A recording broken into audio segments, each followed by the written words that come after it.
नमस्कार बंधुरा राखिस फूड हाबेर आरो एक नतून भिडियोते आपनादेर सब्बाइके वेलकाम। आज आमी आपनादेर साथे शेयर करछि इफ्तार स्पेशल बीट सुजिर बरफी। बीट खेले जेमन किडनी डिटक्स करे तेमनि देहे रोग प्रतिरोध क्षमता बाड़े, किन्तु बीट खेते केउई चाय ना, विशेष करे छोटरा तो नय। ताई एइभाবে যদি बरफी बानान ताहले खूब कालारफुलও হবে আর সবাই খেয়েও নেবে। বানাতেও খুব বেশি সময় লাগে না আর বাজেট ফ্রেন্ডলিও। ভিডিওটা প্রথম থেকে শেষ পর্যন্ত দেখার অনুরোধ রইল। আশা করি আপনাদের সবারই এই বিটের বরফি রেসিপিটা খুবই ভালো লাগবে। আজকের ভিডিওতে আমি ডিটেলসে শেয়ার করেছি কি করে পারফেক্টলি বিটের রস বের করে সুজির বরফি বানাবেন, আর অবশ্যই কতক্ষণ পর্যন্ত রান্না করে নেবেন যাতে বরফি ভালো স্ট্রাকচার পায় কিন্তু নরম থাকবে, মুখে দিলেই মিলিয়ে যাবে। তাহলে চলুন আর দেরি না করে দেখে নেওয়া যাক আজকের ভিডিও। এর জন্য দেখুন একখানা গ্রাইন্ডিং জার নিয়ে নিয়েছি, তাতে একটা মিডিয়াম সাইজের বিট এরকম লম্বা লম্বা করে স্লাইস করে নিয়ে অ্যাড করে দিলাম। এবার এর মধ্যে অল্প করে জল অ্যাড করলাম 1 কাপ মতো, দিয়ে এটার একটা স্মুথ পেস্ট তৈরি করে নিয়েছি। এবার একটা বাটির মধ্যে একটা ছাকনা বসিয়ে নিয়েছি, এই পেস্টটা আমরা ছাকনার মধ্যে দিয়ে দিচ্ছি। এই বিটের যে ছিবড়ে অংশটা সেটা আমরা ব্যবহার করব না, শুধু রসটাই নেব। এই ছিবড়ে অংশটা ফেলে না দিয়ে অন্য যে কোনো তরকারিতে ব্যবহার করা যেতেই পারে। ভালো করে গ্রাইন্ডিং জার ধুয়ে জল অ্যাড করে দিলাম, দিয়ে ভালো করে এটা চেপে নিয়েছি। পুরো রসটাই আমার নেওয়া হয়ে গেছে। এটা আমরা মেপে ব্যবহার করব যখন হালুয়াতে অ্যাড করব। এবারে দেখুন একটা কড়া বসিয়ে নিয়েছি, তাতে 1 চামচ মতো ঘি অ্যাড করে দিলাম। তার মধ্যে কিছুটা কাজু বাদাম কুচি করে নেওয়া সেটাকে অ্যাড করে দিয়েছি। দিয়ে সিম আছে, কাজু বাদামটা লালচে হওয়া পর্যন্ত ভেজে নিচ্ছি। এর ফলে কাজু বাদামগুলো খেতে যেমন ক্রাঞ্চি লাগবে তেমনি টেস্টিও লাগবে। এর মধ্যে আরও 1 চামচ পরিমাণ ঘি অ্যাড করে দিলাম কড়াতে, দিয়ে 1 কাপ পরিমাণ সুজি অ্যাড করে দিয়েছি। গ্যাসের ফ্লেমটা লোতে রেখে সুজিটা ভালো করে ভেজে নিচ্ছি, মানে যতক্ষণ না সুজিটা মোটা মোটা হয়ে যাচ্ছে, দানা দানা হয়ে যাচ্ছে ফুলে, ততক্ষণ নাড়াচাড়া করে নিচ্ছি। আর একটা সুন্দর গন্ধ বার হচ্ছে ততক্ষণ রান্না করে নিচ্ছি। দেখুন সিম আছে সমানেই 5 মিনিট মতো ভেজে নিয়েছি। সুজিটার টেক্সচার দেখেই বুঝতে পারছেন সুজিটা ফুলে গেছে আর দানা দানা হয়ে গেছে। এই পর্যায়ে বিটের রসটা আমরা অ্যাড করে দিলাম। মেজারিং কাপের 1 কাপ বিটের রস অ্যাড করলাম প্রথমে।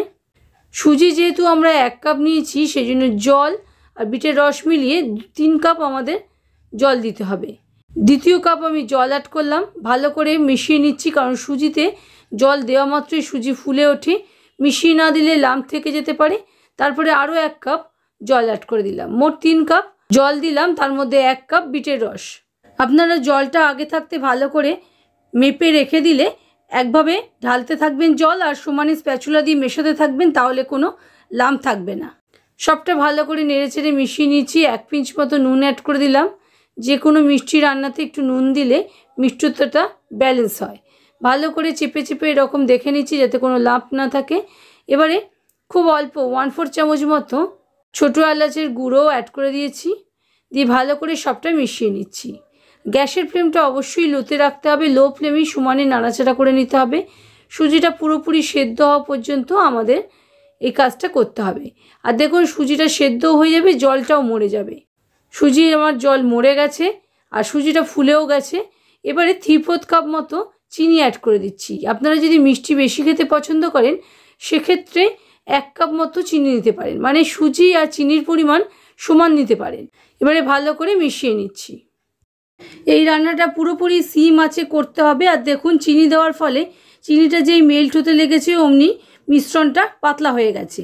এই অবস্থায় সমানেই নাড়তে হবে, নাড়তে নাড়তে যেটাকে ঘন করে নিতে হবে। এবারে দেখুন এই সময় 1 চামচ মতো ঘি অ্যাড করে দিলাম যাতে আমাদের বরফির মধ্যে ভালো শাইন আসে আর গন্ধটাও খুব বেশি ভালো পাওয়া যায়। দেখুন এইরকম ভালো করে সমানেই নেড়ে নিচ্ছি, নেড়ে একটুখানি শক্ত করে নিচ্ছি। দেখুন সব জলটা টানিয়ে একেবারে বেশি শক্ত করে ফেলবেন না, তাহলে কিন্তু এই বিটের বরফিটা একদম ঝরঝরে হয়ে যাবে, খেতে একেবারেই ভালো লাগবে না। এই রকম হালকা নরম থাকা অবস্থায় আমাদের এটাকে নামিয়ে নিতে হবে। তার আগে গ্যাস অফ করে আমি আরও 2 মিনিট মতো নাড়াচাড়া করে নিয়েছি। এবারে গ্যাসটা অফ করে দিচ্ছি। গ্যাসটা অফ করে দিয়ে আগে থাকতেই কেক টিনটা আমি ঘি দিয়ে গ্রিস করে রেখেছিলাম, তার মধ্যে মিশ্রণটা ঢেলে দিচ্ছি। এই সময়টা খুব চটপট কাজ করতে হবে, তা নাহলে এটা শক্ত হয়ে গেলে কিন্তু সুন্দর শেপে আসবে না। এরকমভাবে স্প্যাচুলা দিয়ে পুরো কেক টিনটাতে আমি সমানভাবে ছড়িয়ে দিয়েছি।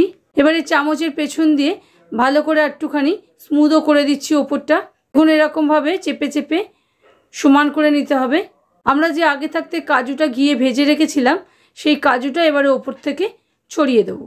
সব জায়গায় ছড়িয়ে দিলাম, দিয়ে হাত দিয়ে একটু হালকা করে প্রেস করে দেবো যাতে কাজুগুলো এর মধ্যে আটকে যায়। ঠান্ডা হয়ে গেলে পরে দিলে ঠিকমতো আটকাতে চাইবে না, সেই জন্য গরম অবস্থাতেই এইভাবে দিয়ে হাত দিয়ে একটু প্রেস করে সাইজ করে নিতে হবে। এবারে এটাকে রেখে দেবো রুম টেম্পারেচারে 2 থেকে 3 ঘন্টা পর। দেখুন এটা আমাদের সেট হয়ে গেছে একদম। এবারে বরফিগুলো আমরা কেটে নেব। আপনারা যেরকম শেপে কাটতে চান সেই অনুযায়ী কাটবেন। আমি স্কোয়ার শেপে বরফিগুলো কেটে নিচ্ছি। ছুরির দুদিকে একটু ঘি মাখিয়ে নিয়েছি, এর ফলে বরফি কাটার সময় খুব স্মুথভাবে কাটা যাবে, এবড়ো খেবড়ো হবে না।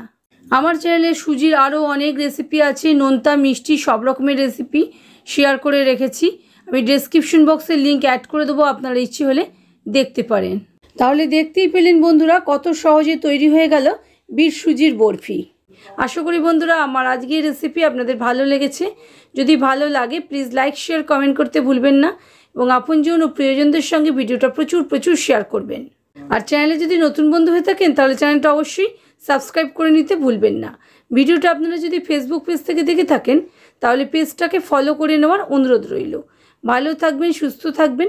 আবারও আসছি নতুন রেসিপি নিয়ে নতুন কোনো ভিডিওতে।